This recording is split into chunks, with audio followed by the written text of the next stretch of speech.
All right, folks. Well, it's the last day. Thanks for joining me. My name's Christian Ali, Chief Marketing Officer at Dream Payments. Today, we're going to be talking about disrupting the disruptors, so frictionless mobile financial services. So what does that really mean? Well, has anybody ever seen this picture before? So this is at the Vatican, 2005 announcement of Pope Benedict. Wrong slide. 2013. Do you guys notice the difference? So if you go back here, there's an early adopter in the bottom right-hand corner. Right? So this is 8 years difference. So the reality is we're living in the idea economy. The ability to take an idea and transform it into a new product or new service has never been easier than it is today. The ability for an organization to respond with technical agility and vision and execute on opportunities faster than the competition is what allows businesses to survive. I mean, we've said it yesterday, we've heard it a couple times. 90% of businesses, we all know this, 90% plus of startups, new businesses fail within the first 2 years.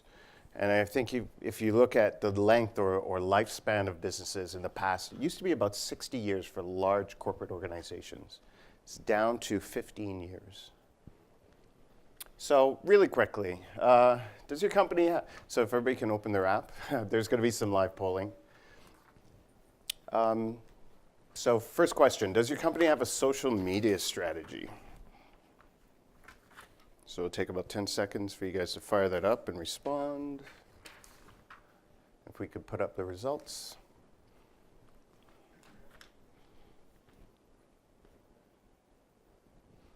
Yes, but it's not very good. Yes, and it's very effective. Oh, 3 people, 4.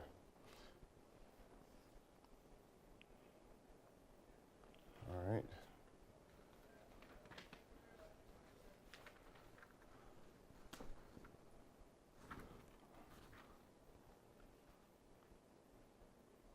Okay. So let's move to the next slide. So Snapchat. Anybody know about Snapchat? So Snapchat, it's no longer a niche photo service anymore, a photo messaging service. They're actually an established social media platform. So last year, Facebook offered to buy them for $3 billion, and they turned them down. Today, they're worth been evaluated at $20 billion, which is kind of insane. There's over 100 million daily active users on the platform. There's over 8 billion video views a day. And more than 60% of 13 to 34-year-olds on a smartphone in the US are using Snapchat. I think that's kind of disturbing, actually. But my eldest daughter started using it recently, so I kind of had to engage to understand what it was all about. So we're going to talk a little bit about that type of stuff today. So why do they love it? Why is it so viral? Why are so many people using this? It gets perspective. It's a here and now opportunity. The reality is, I think the gentleman said this morning, right? If a picture's worth 1,000 words, then, what's a movie worth, right? The ability with Snapchat is actually to film things in the moment or take pictures, send it out, and then have it disappear. So there was a speed stacking competition that last week, and they were actually posting the leaderboards and the positions through Snapchat. And that's how they're communicating with hundreds of children and students that were participating. So does this form of engagement, just a real quick poll, actually appeal to any of you in this room? So if we could look at the results as they start coming in.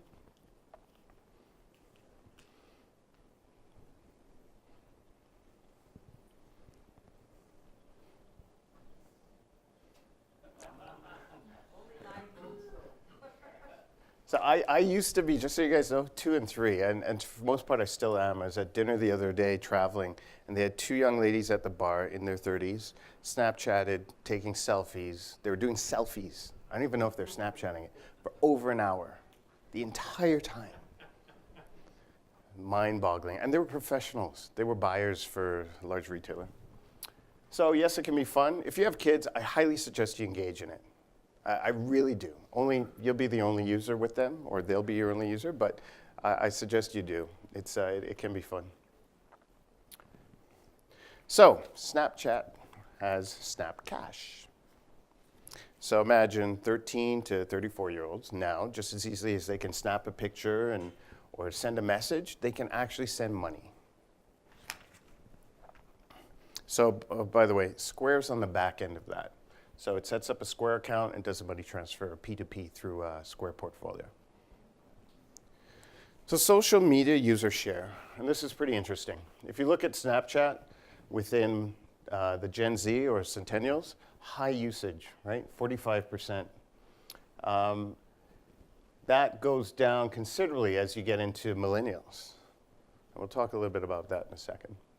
And then as far as our generations are concerned, so I'd say, the blue and up, well, not a whole lot. But then as you come down, look at LinkedIn. Look at where LinkedIn is. It's pretty stable. And actually, it's really close to Facebook, right? Remember a few years back, well, it seems like a few years, but where organizations were turning on Facebook access because people were addicted to Facebook when it first came out. Governments were banning the use of Facebook in offices. So pretty telling story how social engagement has changed over several years. And this is all fundamental to business. Instagram. Actually, let's go back one second. Instagram, I actually thought would be more popular. It used to be. It's actually gone down a little bit. So Instagram, they were purchased for $1 billion in 2012.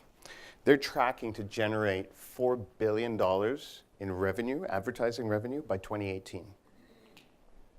Okay? These were just a couple of guys that wrote an app back then.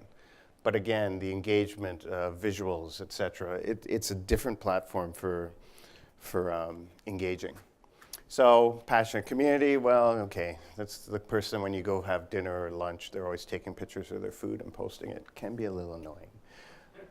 But digital ad spending is actually going to surpass TV ad spending by next year. So think about what that means. Capital One. So these are just some examples of businesses that are using Instagram. So Salesforce, well, yeah, makes sense. They're California, they're social. A lot of millennials. McDonald's, okay, makes sense. That target market that they're going for. Fido, okay, they're appealing to a younger, hipper crowd, but Porsche's in there. That could make sense as well. Very visual, stunning cars, high-performance vehicles, short videos. Canadian Tire's in there as a large retailer. Right? They promote their products. They show why it's good, why it's cool. But how does a bank or a credit card issuer get involved into Instagram?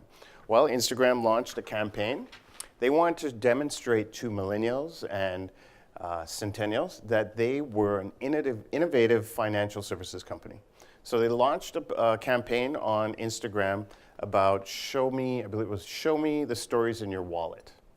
So people would take pictures, and then they would post the stories about their, memories, right? What are the tokens that you keep in your wallet? A picture of, first love letter, a picture of when they went, the first fish they caught, or something like that. And it really, really resonated. They got significant uplift. It's actually an integral part of their advertising campaign right now. So it's really about showcasing the mementos of what people have and allowing them to share that. So Facebook. Did I pass something? Facebook. So we all know about Facebook.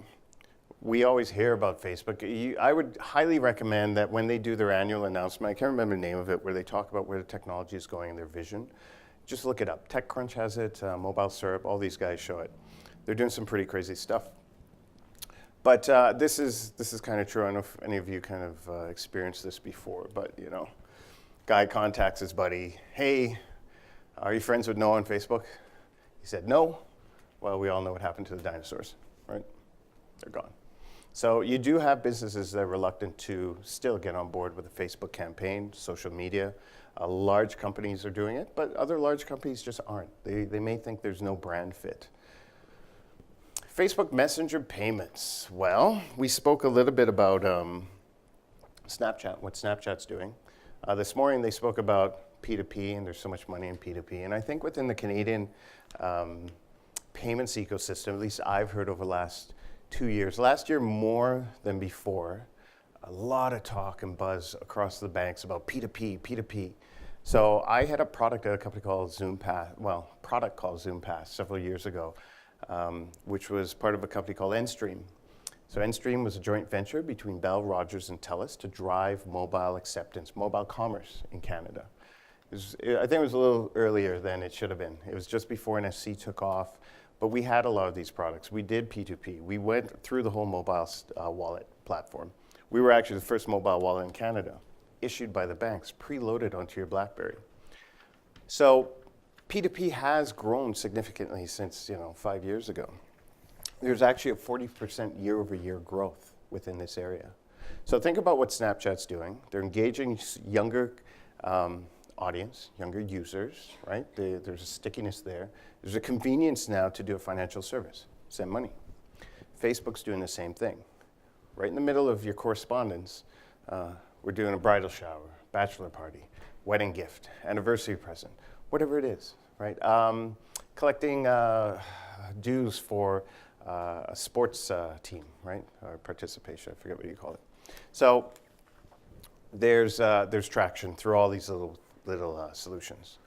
Messenger bots. Have you guys heard of messenger bots? You have? Okay. So messenger bots. One of the things I'll show you, I think it comes up in one of the slides that we have. We talk a little bit about the difference between millennials and centennials. Millennials love to text. It's annoying, right? You go to dinner, they're texting. Anything, they're always on their phone. We're on our phone too, but I think it's more about business when we're on our phones. They love to text. Facebook knows that. Facebook has generated bots. So these are business AI modules, artificial intelligence modules, let's see, and which is the direction that they're heading into. So it allows for somebody to text in to order, let's say, flowers. 1-800-Flowers is the best example of it. It's the best working implementation of it. And it takes you through a workflow, a process flow of ordering flowers that's more efficient than ever calling anybody or even going online. And it's all done within the app. And they continue to iterate and grow and improve on it. So over time, this will improve, but think about what that does for a business, right? Brand consistency, consumer engagement that's consistent. There's contextualization that happens because of the interaction, the learnings, iterative learnings that they get. Kind of scary. So, next question.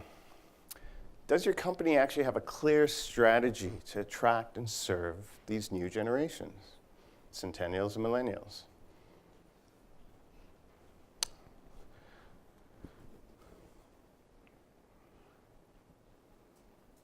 I'll be honest, they spoke this morning about millennials. Well, millennials are important, but it's very, very, very different engagement than the younger generation that's coming in. Bigger priorities, trying to figure it out.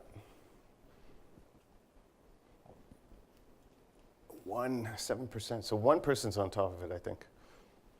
Half a person's on top of it. And somebody thinks it's just not a problem. So 2 people are on top of it, 1 person thinks it's not a problem. Cool. So this is what I was getting to. Millennials, centennials. A lot of jokes about millennials. I'm guilty of making them too. So 2 screens. On average, millennial uses 2 screens. Centennials, so let's say anybody that's, let's say 10, 11 years old right now, today, 5 screens. It's not that they have the attention of a goldfish, which is 8 seconds.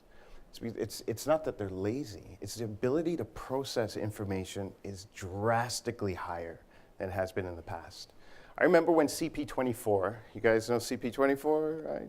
CP24 first came online. How much information is flooded through that one screen? At my house, that's why I keep on in the morning. I wake up, that's what's on. I get everything I need, and within 10 minutes, I'm set until at least 2 o'clock, right? I know what's going on. Communication through images, communication through text. That's the major, major difference between the two. That's why Snapchat rules for centennials, and why texting and WhatsApp actually rules for millennials versus centennials. What's also interesting is that what's their retention driver? So millennials think about money. I want to make money. I'm entitled to money. Centennials look at it as a career advancement. So if I'm going to get a job, and they're just starting to come in, actually, centennials are just starting to come into the workforce. I actually want to grow. I want to work for this. I want to earn where I'm going to go. And there's a couple different reasons behind these behavioral patterns. A lot of it has to do with what the parents have gone through with economic downturns, hardships, etc. And that's demonstrated when you think about the shopping experience. So you have luxury shoppers on this side, guys that are wearing flip-flops to the VC meetings. And then you have frugal shoppers who, this looks great. I love how it looks. I'm going to buy it. It's $5, not 50. So again, very different mentality, very different group that you're marketing to. So today, millennials are 34% of the workforce, centennials are 9%. The rest, Gen X, let's say, is 31%. What's really interesting is by 2025, baby boomers down to 8%, which, if you think about what that means, it's kind of down, a bit of a downer. Bit of a downer. But you can see, 2025, 31%, right? So right up there. What's the delta between 2005 and 2013? 8 years. 8 years between now and 2025. So there's definitely some change that's coming, and we need to be on top of that. So who will be the bank's biggest competition in the future? So Ken and I have asked this question at different events that we've spoken at. I think the multiple choice selection on this one's a little bit different for this audience. So let's see the results. Apple, Google, Samsung. Wow.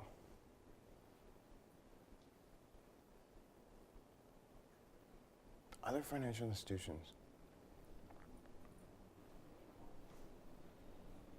So, was it Ellie from Samsung Pay did her keynote rapid fire yesterday? And her position was, open arms, we want to be your technology enabler.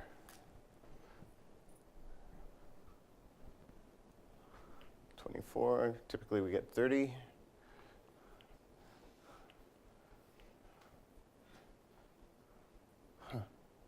So this is really interesting because traditionally it's usually other financial institutions and fintech companies. So I guess it has a lot to do with context and more awareness to other threats within the market that also impact the results to these polls. So if we could see the switch back. So these results do surprise me. So, evolution, change.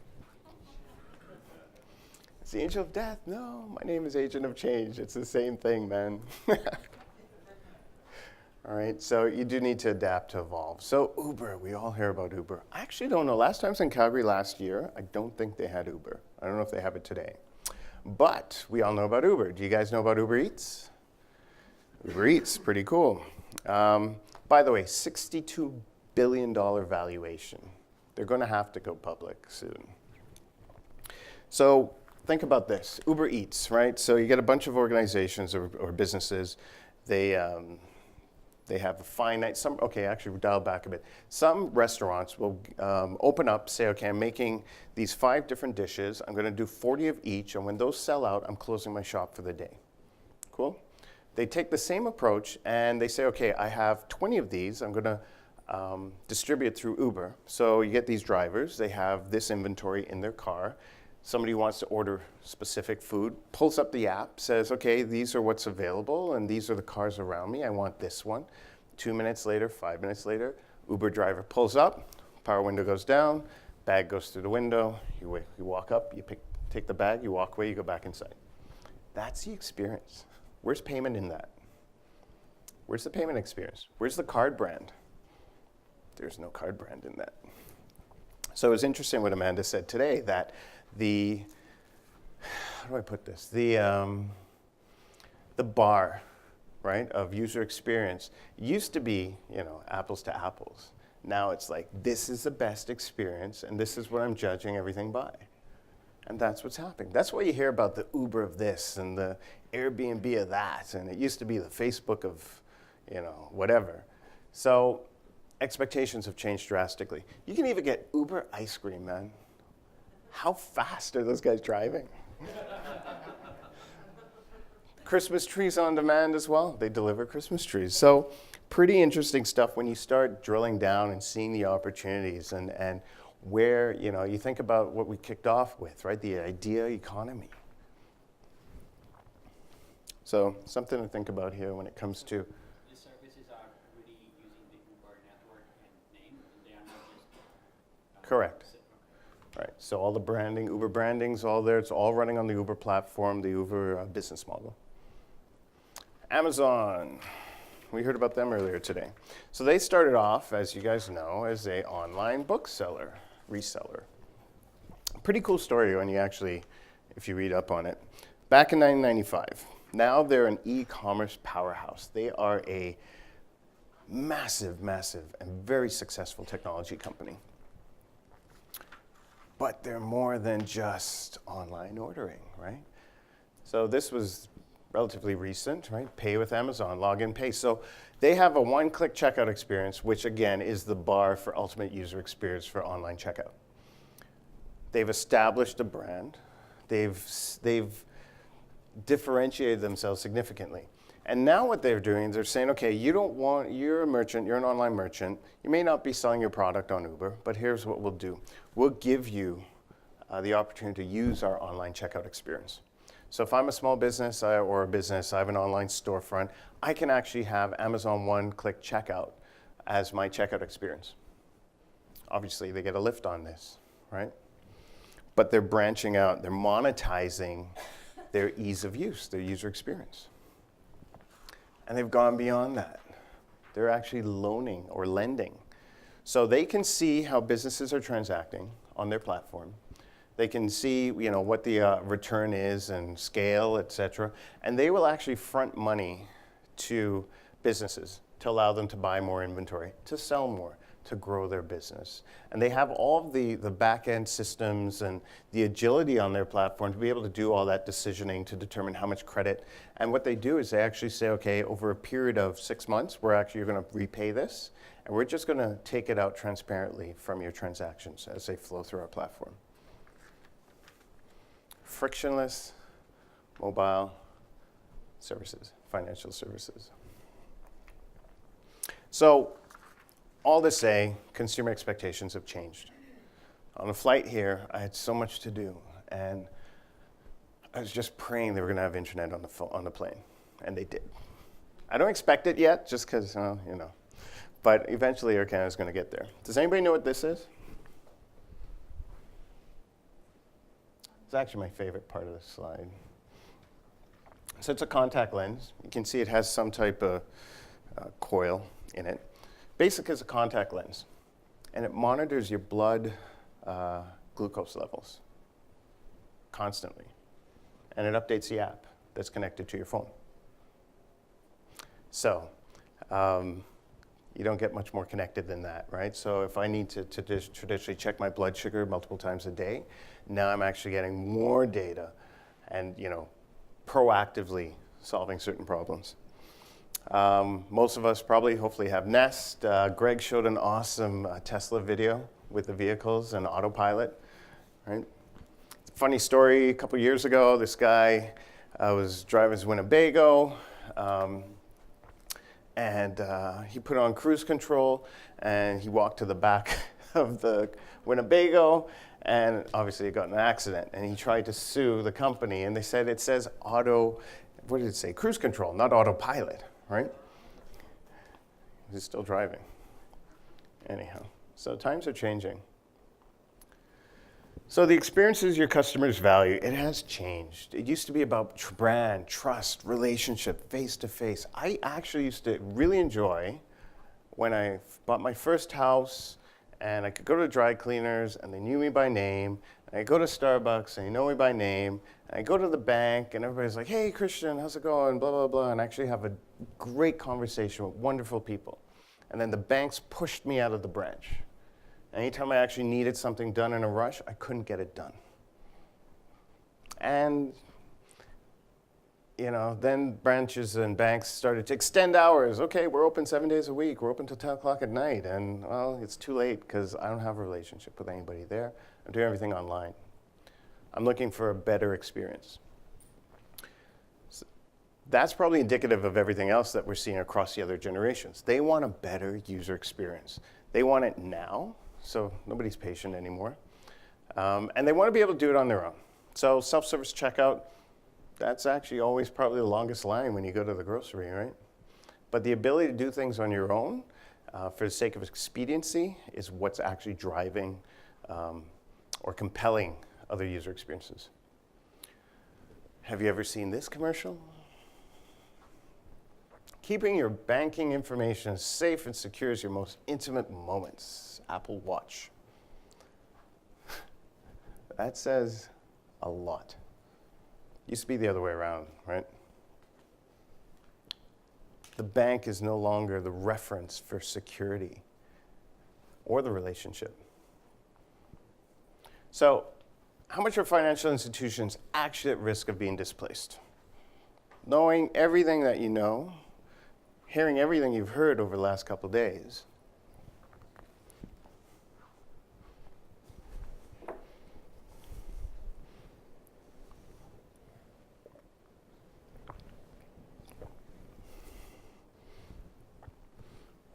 low, moderate.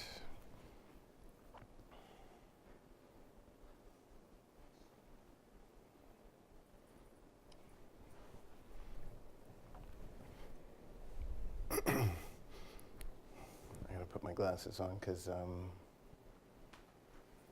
okay. So we're kind of, so moderate, low, some think it's high. All right, let's go see to the next slides. As a financial institution, can your organization respond quickly enough to changing customer demands? And if you're not with an FI, do you think your bank that you bank with can respond quickly enough to your demands? So let's look at the results.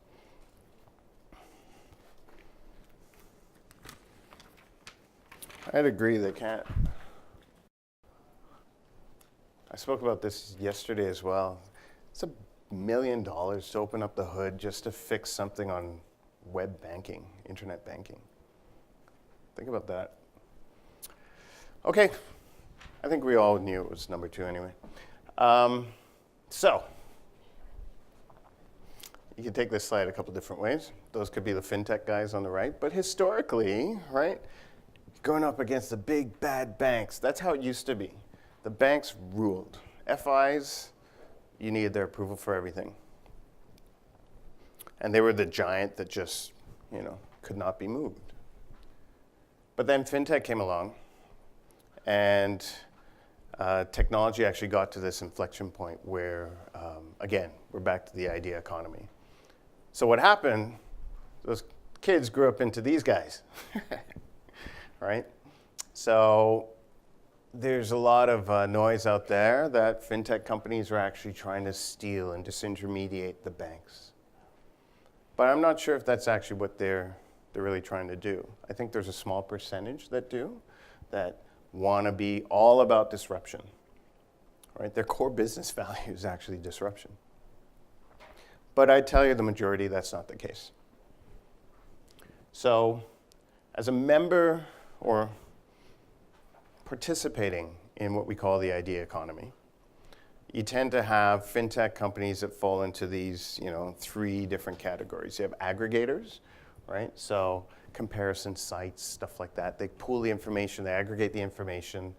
But it does impact banks, right? Because they lose their role as that main hub or main go-to. Then you have innovators.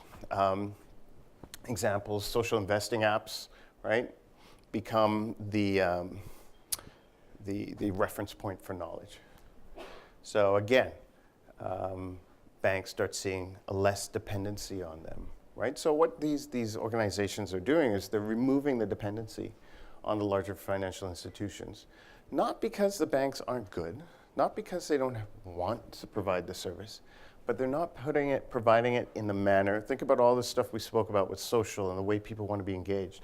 They're not responding quickly enough or in the manner that these organizations want, or sorry, consumers want to be engaged. The other thing is you got all these different generations. So how are you going to spread that net and provide distributed approach or various approaches to target all these different generations? It's kind of hard. So you have companies who are coming in, choosing a specific niche and zeroing in and going after them. Disruptors, peer-to-peer platforms, they cut out banks completely. So those are the guys that come in and say, forget the banks, I'm here. So live poll question 7, what's the primary goal of most fintech companies? From your perspective, you know. I spoke at an event with a colleague last month, and it was all commercial bankers, and I was the only fintech guy there. And they were, you know, I was almost like an enigma. It was kind of weird, because within payments, everybody knows about fintech.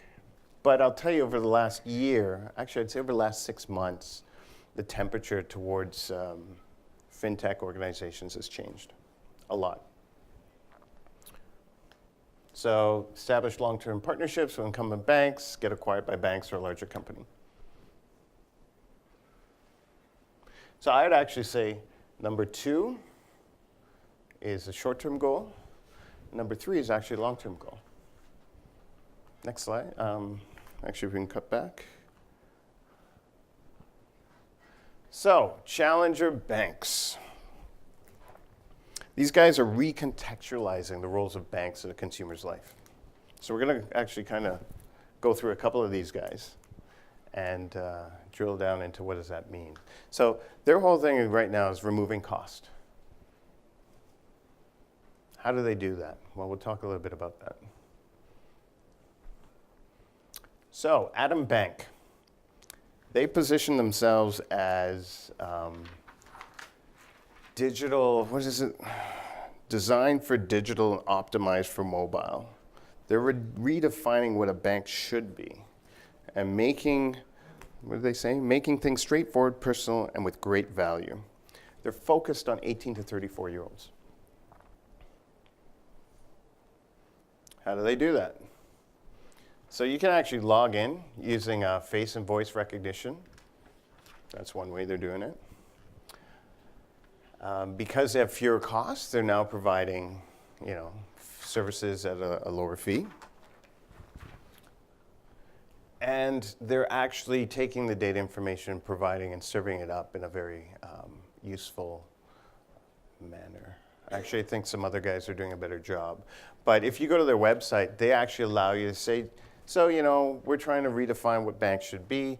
Here's a test account. You can go in, play with it, and see for yourself if you like it. And if you do, please sign up. Here's another company called Simple. They first launched in 2009. No physical branches, no paperwork that you have to do. Has a fraction of the banks, number of employees that the banks do.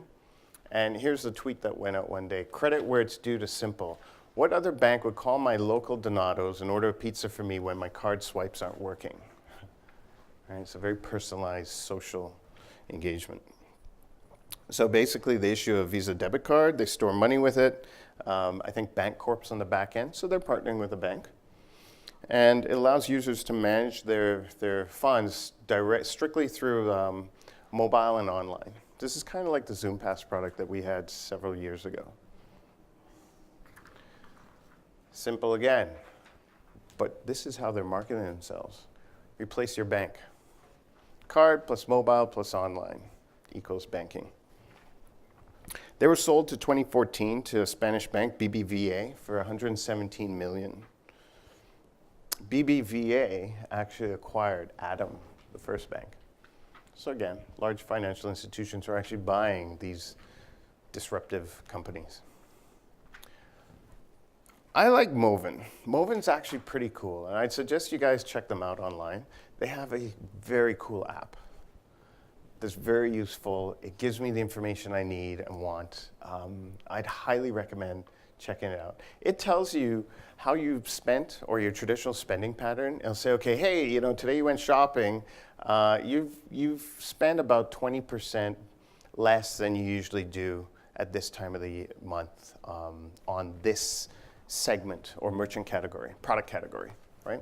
They'll say, hey, you know, you're way over on your groceries, or you're online with your grocery bill this month. So it gives some intelligent data for budgeting. It gives a direct feedback. It actually proactively helps consumers, not reactively. Today, all the information you get from your banks are reactive, right? So it's after the fact. You go in, you take a look, okay, how do I need to alter my behavior? GoBank, created by Green Dot and Walmart. I don't think Walmart's anybody's favorite company right now. Maybe they are, I don't know. No monthly fees, no overdraft charges. You can have 42,000 ATMs. It has P2P payments. It has the alerts. It provides money management features within the app. You can actually load money at Walmart. You can withdraw money at Walmart. You sign up at a Walmart location. Pretty interesting. So, next question. What do financial institutions need to do to respond to the evolving market and competition?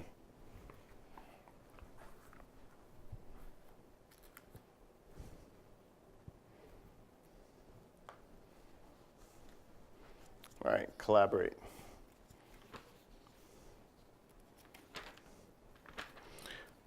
So we're low on time, but I'm actually just going to drive right quickly forward. We can flip back. Oh.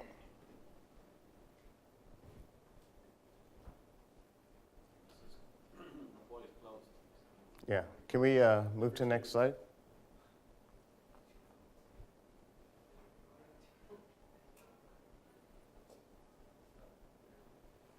It's stuck. Okay, so I was doing that. Okay, Tangerine. So we don't have a lot of time left, so I'm just going to kind of power through this. So Tangerine, great company. It's funny, nobody really talks about them as a disruptive bank, but these guys were the first to do it online and do it all mobile. This is a pop-up branch. It's a container. It's actually pretty cool. A good company to deal with. So it always seems impossible until it's done, so let's start now. Famous saying, Nelson Mandela, right? Traditionally, when you deal with millennials and younger generations, they challenge everything that we've been doing until now. So I'm with Dream Payments, mobile point of sale. It's been growing, actually, the industry, 70% transaction growth year over year. 55 billion transactions. Next slide, because we got to get on the other side. But what it demonstrates is a collaboration between mobile network operators, such as TELUS, a fintech company such as ourselves, QuickBooks, we had our announcement, they're the #1 accounting package in the world, apps that people love to use already today, and TD Bank. Very forward thinking. Yep.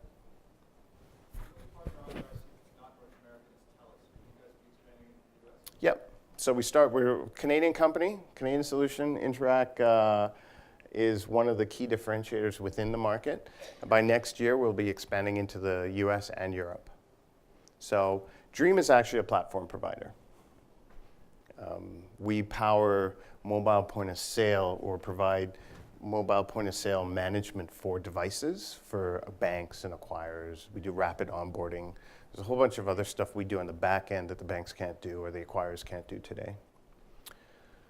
Apple Pay, pretty cool what's happening, but you got to think about the collaboration that happened in the market to enable that, right? Interac had to launch their token management services.